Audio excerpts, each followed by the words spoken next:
Confucius, also known as Kong Qiu or Kung Fu-tzu, was a prominent Chinese philosopher, educator, and political figure.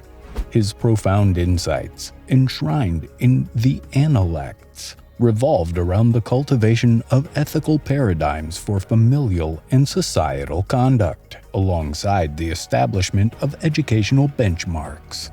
Following his demise, Confucius's philosophy ascended to the status of the official imperial doctrine in China, exerting significant influence throughout the Han, Tang, and Song dynasties.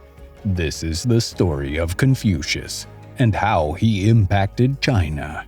Confucius is believed to have been born around 551 BC, according to the lunar calendar, in what is now known in the present day as Khufu, located in Shandong Province, China. Confucius's childhood remains largely shrouded in mystery. The most comprehensive narrative of his life is found in Records of the Historian by Su Ma Qian, who lived from 145 BC to 86 BC. Nevertheless, modern historians express skepticism regarding the accuracy of these records, considering them more mythological than factual. According to Records of the Historian, Confucius hailed from a noble lineage with the Shu dynasty. However, alternate accounts suggest he was born into impoverished circumstances. Regardless of the discrepancies in his background, it is widely accepted that Confucius lived during a period of profound ideological tumult in China. According to certain accounts, Confucius traced his lineage back to the Kongs of the state of Song, a distinguished family renowned for producing esteemed advisors to the Song rulers. However, by the mid-7th century BCE, the family's political influence waned, and they suffered significant financial decline. Consequently, some members of the Kong family, including Confucius's great-grandfather, migrated to the state of Lu. Unable to secure government positions as readily as those from affluent backgrounds, Confucius resorted to mastering various practical skills. Initially, he sought employment with the Jisun clan, a hereditary family esteemed for generations for their advisory roles to the rulers of Lu, embarking on humble roles such as overseeing granaries and livestock, and later serving as a district officer. Confucius gradually ascended to more significant positions within the Lu government. His journey included appointments as the Minister of Works and eventually as the Minister of Crime. In his role as the Minister of Crime, Confucius demonstrated adeptness in addressing law enforcement issues, but his prowess truly shone in diplomatic endeavors. He meticulously ensured the ruler and his delegation were well prepared for unforeseen circumstances and potential threats. He offered sage counsel to navigate challenging negotiations to successful resolutions. However, his tenure in office was brief. Confucius's resignation stemmed from a prolonged struggle with the hereditary clans, who sought to usurp power from the legitimate rulers of Lu. He perceived their actions as transgressive and their breaches of ritual propriety as objectionable, prompting him to engage in a relentless battle to restore the ruler's authority, employing both fair and less orthodox means. A significant confrontation erupted in 498 BCE, when a strategy devised to precipitate the self-destruction of the clans backfired. Suspecting Confucius's involvement, the clan leaders left him no option but to relinquish his position and depart from his home. On a self-imposed exile, Confucius embarked on an extensive journey, initially traversing to Wei, the state adjacent to Lu, then venturing southward to Song, and ultimately to the states of Chen and Kai.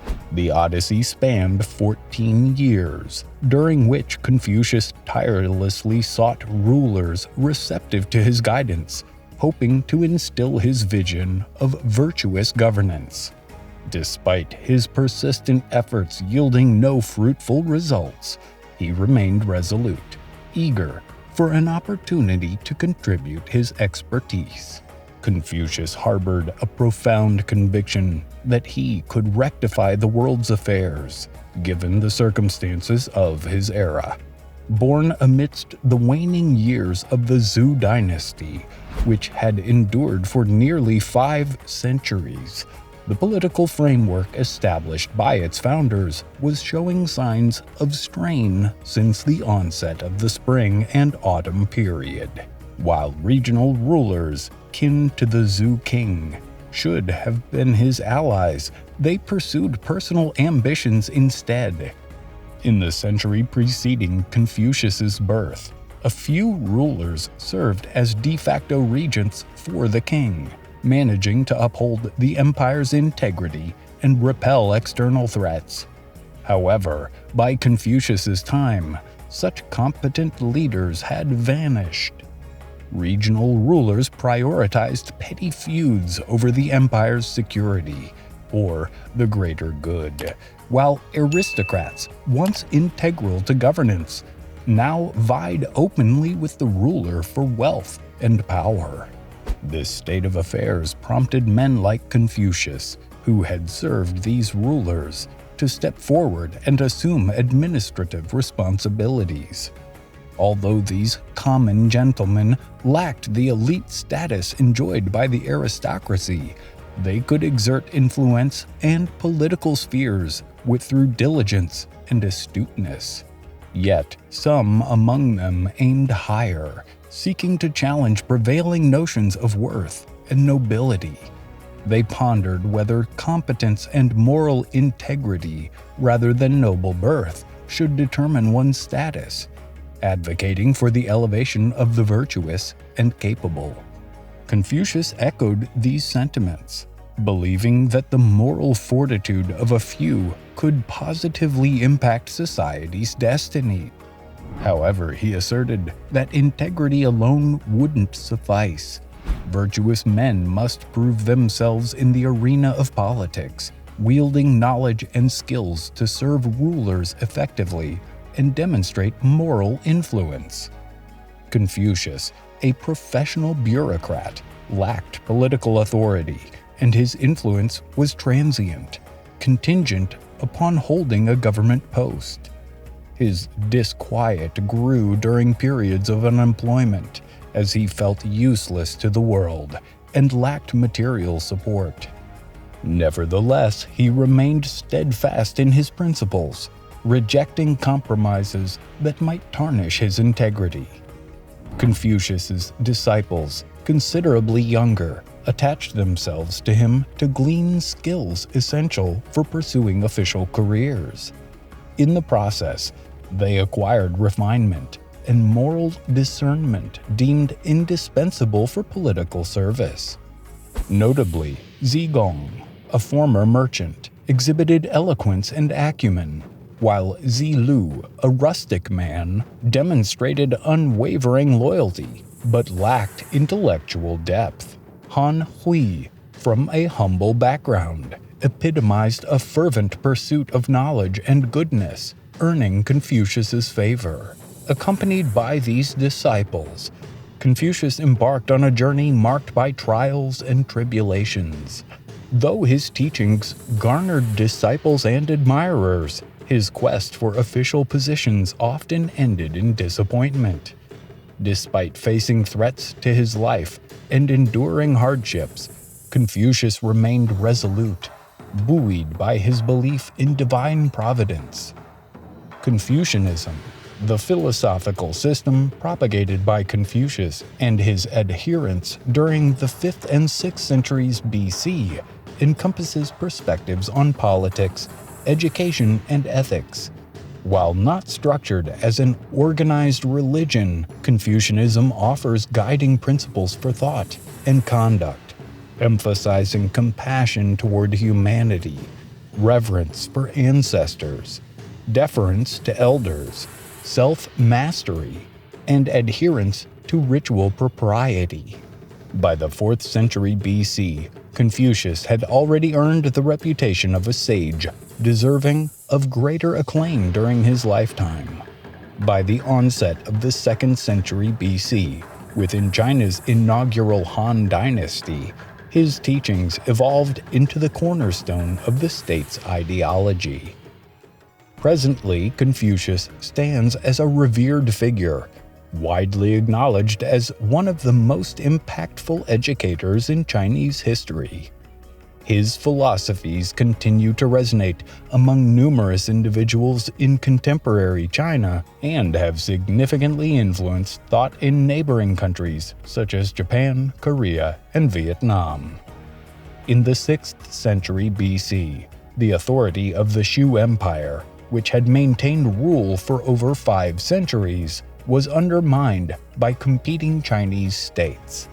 This erosion of traditional Chinese principles led to a decline in moral standards. Sensing both an opportunity and a responsibility, Confucius sought to reaffirm societal values rooted in compassion and tradition. The Golden Rule, a cornerstone of Confucius's social philosophy, revolved around the principle of ren, or loving others, alongside self-restraint. He advocated for the application of ren through the simple yet profound statement, "Do not wish for others what you do not wish for yourself." Regarding politics, Confucius espoused principles rooted in self-discipline. He maintained that effective leadership required humility and compassion toward followers, and serving as a positive role model. Confucius asserted that leaders could inspire adherence to the law by imparting virtue and demonstrating the unifying influence of ritual propriety to their subjects.